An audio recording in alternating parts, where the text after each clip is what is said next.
Hello friends, welcome to my YouTube channel. ഇന്ന് നമ്മൾ തയ്യാറാക്കാൻ പോകുന്നത് വാഴക്കൂമ്പ് തോരനാണ്. അപ്പോൾ ഒരു വാഴക്കൂമ്പും പിന്നീട് കുറച്ച് കൊച്ചുള്ളിയും ഒരു പച്ചമുളകുമാണ് നമ്മളിവിടെ എടുത്തിട്ടുള്ളത്.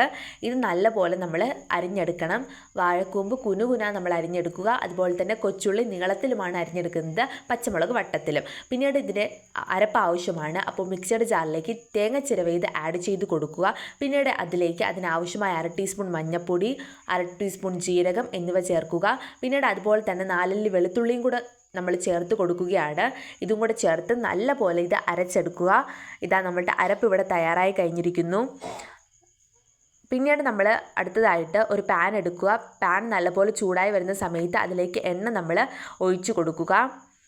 എണ്ണ നല്ലപോലെ ചൂടായി വരുന്ന സമയത്ത് നമ്മൾ അരിഞ്ഞു വെച്ചിരിക്കുന്നത് ചേർത്ത് കൊടുക്കുക. പിന്നീട് അതിലേക്ക് നമ്മൾ ചേർത്ത് കൊടുക്കുന്നത് അതിനാവശ്യമായിട്ടുള്ള ഉപ്പാണ്. ഉപ്പും കൂടെ ചേർത്ത് നല്ല പോലെ നമ്മൾ ഇളക്കുക. ഏകദേശം ഒരു 5 മിനിറ്റ് തന്നെ മതിയാവും. 5 മിനിറ്റ് തന്നെ ആവില്ല വാഴക്കൂമ്പ് വെന്ത് വരാൻ വേണ്ടിയിട്ട്. പിന്നീട് അതിലേക്ക് നമ്മൾ ആഡ് ചെയ്ത് കൊടുക്കുന്നത് അരപ്പാണ്.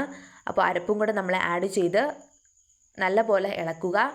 അരപ്പ് ആഡ് ചെയ്ത് കുറച്ച് നേരം നമ്മൾ വേവിച്ചാൽ മതിയാവും. അപ്പോഴേക്കും നമ്മളുടെ വാഴക്കൂമ്പ് തോരൻ വെന്ത് വരും. ഇതാ നമ്മുടെ വാഴക്കൂമ്പ് തോരൻ ഏകദേശം വെന്ത് വന്നിട്ടുണ്ട്. അപ്പോൾ ഇത് നല്ല സിമ്പിൾ റെസിപ്പിയാണ്, എല്ലാവരും ട്രൈ ചെയ്യണം. എൻ്റെ വീഡിയോ ഇഷ്ടമായെങ്കിൽ എല്ലാവരും ലൈക്ക് ചെയ്യണം, സബ്സ്ക്രൈബ് ചെയ്യണം. Bye friends.